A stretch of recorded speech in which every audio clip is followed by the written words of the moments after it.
France میں اپنے محل میں بیٹھ کر سمندر کو دیکھتے ہوئے ہر روز یہ پوچھتی لوگوں سے کہ کیا انہوں نے جنرل الارڈ کا شپ آتے ہوئے دیکھا ہے، اور انکار کی صورت میں آنسو بہاتی۔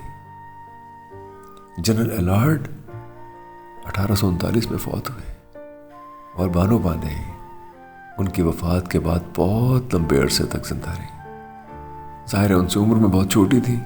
1884 میں ان کا انتقال ہوا۔ مرتے دم تک انہوں نے جنرل الارڈ کی محبت کو اپنے سینے سے لگائے رکھا۔ ان کے 7 بچوں میں سے ایک بچی فلس چھوٹی عمر میں فوت ہو گئی تھی۔ جنرل الارڈ اور فلس کی ناگہانی موت نے بانو پاندائے کو توڑ کے رکھ دیا تھا۔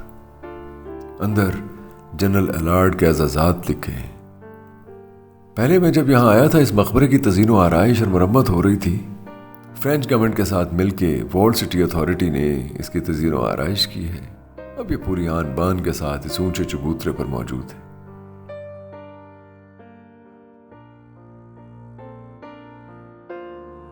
سر آپ کو بھوک تو نہیں لگی؟ یار بہت بھوک لگی ہے، اور اب غلام رسول کے پاس ہی جانا ہے، کہیں اور نہیں جا سکتے؟ سر کدھر بھی چلے جاؤ چلے جاؤ۔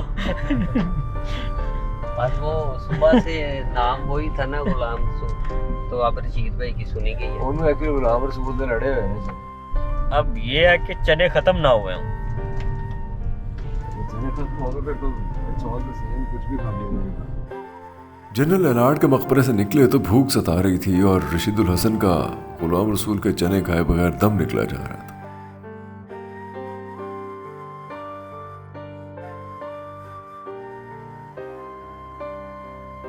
نیلا گنبد کے سامنے اس گلی میں یہ غلام رسول چنے والے ہیں۔ 1948 سے یہاں موجود ہیں۔ بس یہ چیز سب یہی ہے۔ آپ ٹیسٹ تو کریں، آپ دوبارہ منگوائیں۔ میں نے پہلے کھائے ہوئے ہیں تو بڑے اعلیٰ، بہت زبردست۔ لو بھائی، دیسی چنے بالکل سادہ، میں تو کھاتا چلا جا رہا ہوں، ایسے جیسے برسوں کا بھوکا ہوں۔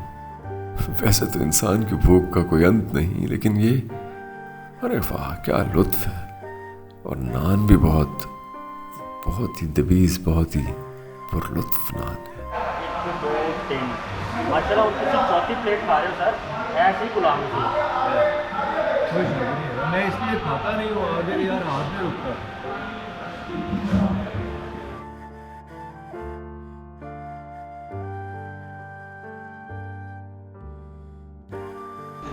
دیسی چنے اور کہاں کے؟ یہ میاں والی کے آتے ہیں یا سندھ کے آتے ہیں، اور یہ دوسرے تیسرے جو استعمال کرتے ہیں وہ سوڈان کا سوڈا استعمال کرتے ہیں، موٹا ہے۔ اچھا اچھا، وہ اتنا موٹا دانا آپ نے دیکھا ہوگا، اس کا ذائقہ نہیں ہے۔ اور یہ 1948 سے آپ کر رہے ہیں؟ آپ کے بڑے بھی یہ میرے بڑے کرتے تھے، ان کے بعد وہ جو میرے بڑے بھائی ہیں، پہلے والد صاحب تھے، پھر میرے بڑے بھائی، اب میں اس کے بعد وہ میرا بیٹا ادھر گھوما، وہ صبح کے ٹائم وہ بیٹھتا ہے اس وقت۔ اچھا ماشاء اللہ۔ تو غلام رسول کس کا نام ہے؟ میرے والد صاحب ہیں۔ اچھا شکریہ۔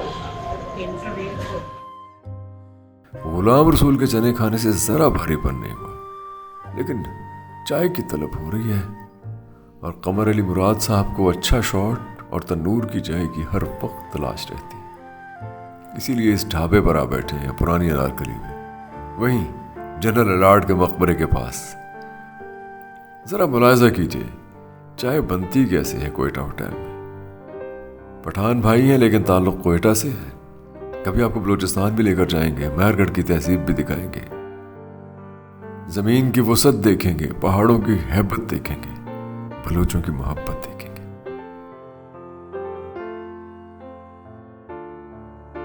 دیکھیے چائے پر کیسے شیرینی بکھیرتے چلے جا رہے ہیں۔ ایسی ٹاپنگ تو کیک پر بھی نہیں ہوتی جیسی چائے پر ہو رہی ہے۔